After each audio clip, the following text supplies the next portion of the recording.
The Warriors came in, took game one, but they lost their star. He's the headline. We have to figure out what we're going to be able to do in this series without Steph. McDaniels giving Jimmy Butler all he can handle. Could not be a better start for the Wolves. I'm going to go out on a limb here. Not having Steph Curry affects their offense. It's a big problem.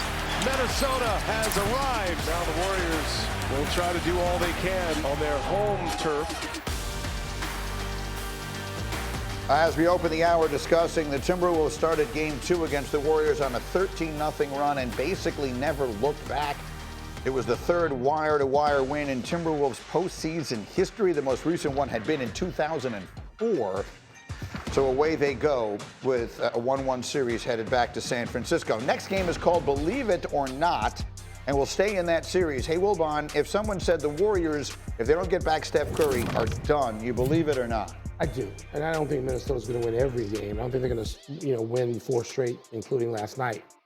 But you can't just lose your best player, one of the great players of all time, in advance of the playoffs. Yeah, there's no team that could overcome that. You made that point earlier, and it's obviously true. Windman, let's go to the Nuggets series. If I were to say Jokic is going to outplay SGA tonight, and the Nuggets are going to take the lead in this series, you believe it or not? I do, because even though it was lopsided in game 2, the Nuggets need this game. They need to apply pressure to the Thunder. If the Thunder get to play from ahead, you're not going to beat them. You've got to put them behind.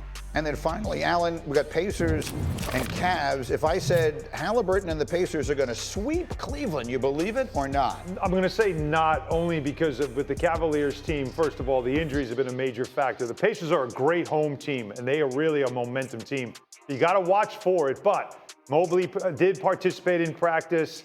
Hunter also participated in practice. They're listed as questionable, but these are 2 pieces they've got to get back on the court quickly to avoid a sweep. Well, we have those games for you tonight. An NBA playoff Game 3 doubleheader.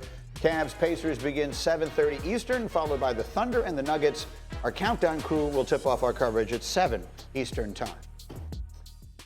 So let's talk. What the New York Knicks have done thus far in the 2025 playoffs is obviously not impossible by definition, but it is most certainly improbable. In fact, it is likely the most improbable run in NBA postseason history. Let me count the ways, beginning with the obvious. The Knicks are the first team to overcome a 20-point deficit to win consecutive games in the playoffs, at least since 1998. That's when we started keeping track of that. In fact, if you calculate the win probabilities they faced in each of their 2 games in Boston, their chances of being 2-0 right now were roughly 6,500 to 1.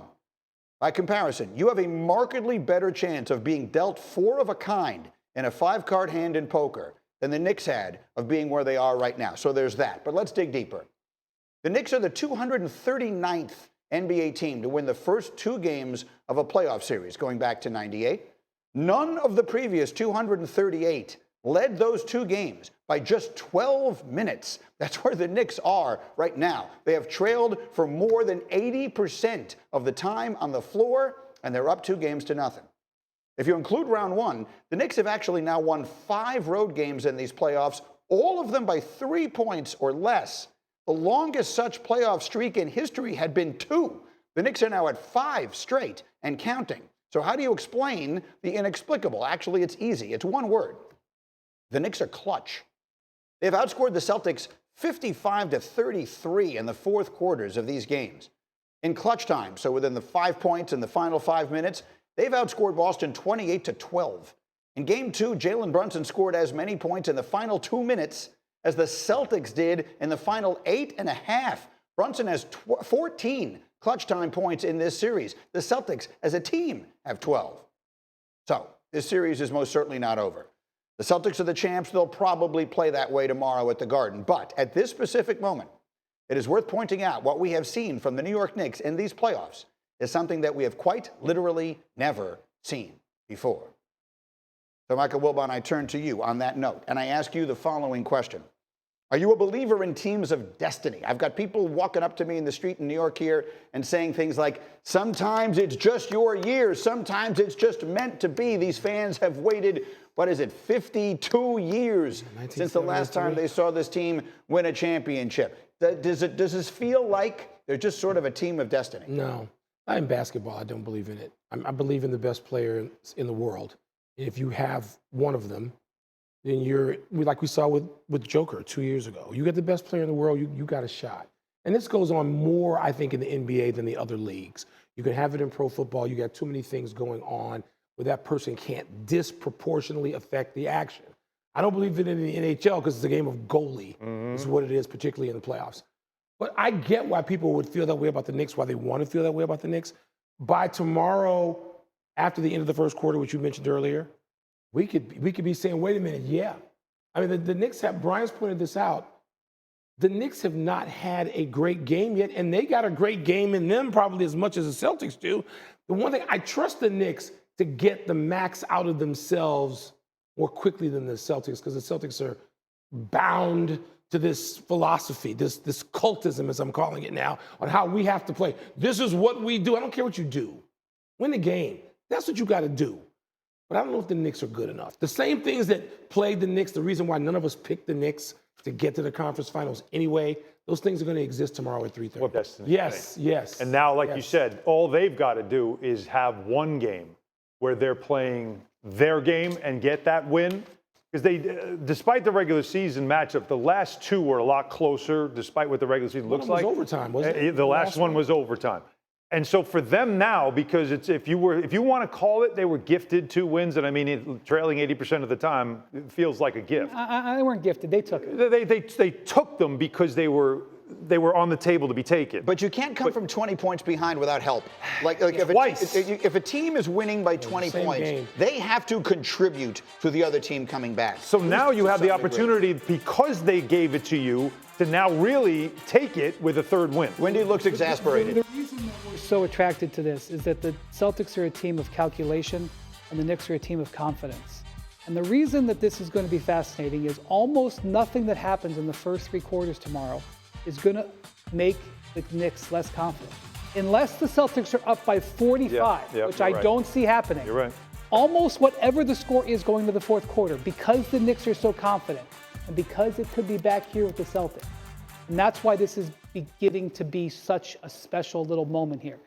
I cannot wait to see how this series goes. Is there an adjustment the Celtics make? Michael keeps talking about how they're sticking to their philosophy. And Jayson Tatum, we had sound, we played it for you earlier in the show, where he said, you don't change what you do, this is what we do. Do you think they make any changes? I do think that there could be a couple of times where they go at this matchup, where they do this a little bit differently, but their overall game plan, they believe is working. And I know that comes off as arrogant. Oh, it is. It comes off as arrogant, but they're looking at the stats and they're going, this looks like a win to us. Why is this not a win? And it's, a lot of times when we... That's kind of the definition of arrogant, isn't it? Well, a lot of times in the we're doing what we do, and we're supposed to win when we do what we do. Even though we're not going to believe the reality of a sporting result. We want to take the analytics of what we do and keep doing it. In this city, they recognize that. It's called the Yankees and home runs or nothing. It's the same exact thing. That's why it's recognized here. Maybe the point I'm trying to make here is what the Celtics are looking at, and I understand it. This is the way analytics work. If we did this 100 times, if we played 100 games like this, we would win 72 of them or whatever that number is. But to Michael's point, it's just each individual game, and those numbers don't necessarily dictate who wins each individual game. They have, because again, before this Monday night, the Celtics were 20-4 in the playoffs. They won 61 games in the regular season. Their numbers worked. What they're deploying on the court is what they are. They're within their character. They are operating within their standard deviation.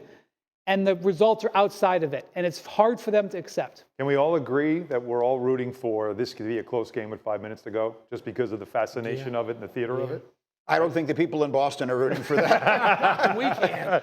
I would think the people in Boston are not. And then just very quickly, as someone who has covered pretty much, well, you have probably covered as many of the really big sporting events in this country as quite literally anyone over the last, 40 years. Old. How would you describe what this is tomorrow at the world's most famous arena, as they like to be called, Madison Square Garden? Irresistible. It has all the ingredients of things you need. You have rivals. You have geographic and spiritual rivals. If you go back far enough, and you don't have to go back that far, you find people on these teams who hated each other. It's so good. You have all these Knicks who are going to be sitting courtside tomorrow. You know you're going to see Bernard King. I know you're going to see Patrick Ewing because I talked to him in Boston. You have the history. You have the elements. You have the stakes. You got this high-stakes situation of a defending champion against a team that hasn't now won. The Knicks have become the Cubs and the Red Sox. In basketball terms, 50 years. You have all of these things. You have Clyde Frazier sitting there, right? I mean, it's irresistible, even as someone who didn't grow up in anywhere near I-95. I prefer I-94. But I cannot wait, like Brian, to see how this begins to play out. And I wonder which of those players, because I know the guys on the team, these teams as well as some other recent teams, who has a sense of that history? Like some of the truly great players, they like to say publicly they don't. Brunson grew up in. But they did have a sense of it. Brunson, of course, his father has been an assistant coach. But it's just, I think, irresistible, Green. Green list involves the top 5 clutch players left in the playoffs. Let me state for the record, usually these are based on my opinion. Today, we literally based it exclusively on the numbers, the number of clutch baskets made this season, including playoffs, by the players who are still alive in the playoffs. So at number 5 is Steph Curry. Now, we certainly hope we will see him again in these playoffs. He made 37 clutch shots this year. Remember, he scored 14 fourth-quarter points in Game 7 to eliminate the Rockets. So he has been enormous in clutch time. The Warriors really missed him last night. At number 4, Tyrese Halliburton. 39 clutch field goals this season, 10 of 11 on game-tying or go-ahead attempts inside the final 90 seconds. 10 of 11. Halliburton is clutch. Number 3 is Ant-Man. 52 clutch field goals this season against the Lakers. Remember, Minnesota finished Game 3 on a 13-1 run, finished Game 4 on a 5-0 run, Game 5 on a 16-8 run. Ant-Man is clutch. At number 2, it's the MVP, Nikola Jokic. 52 clutch field goals this season. He had 18 of his 42 points in the fourth quarter in the Game 1 win over OKC. So again, we're just counting the clutch buckets. Number 1, by a wide margin, is Jalen Brunson. 65 clutch field goals this season. And we gave you the stat. He has individually outscored the Celtics in clutch time in the 2 games of this series. So the context is there.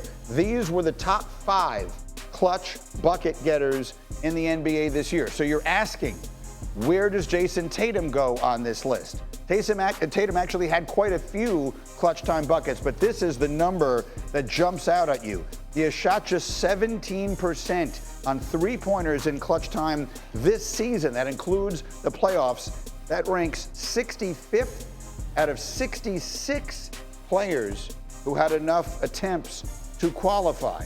So the real question then becomes, do we trust him to come around in the big moment? He did address it to his credit yesterday and took responsibility. I take full ownership on the way that I've played in this series.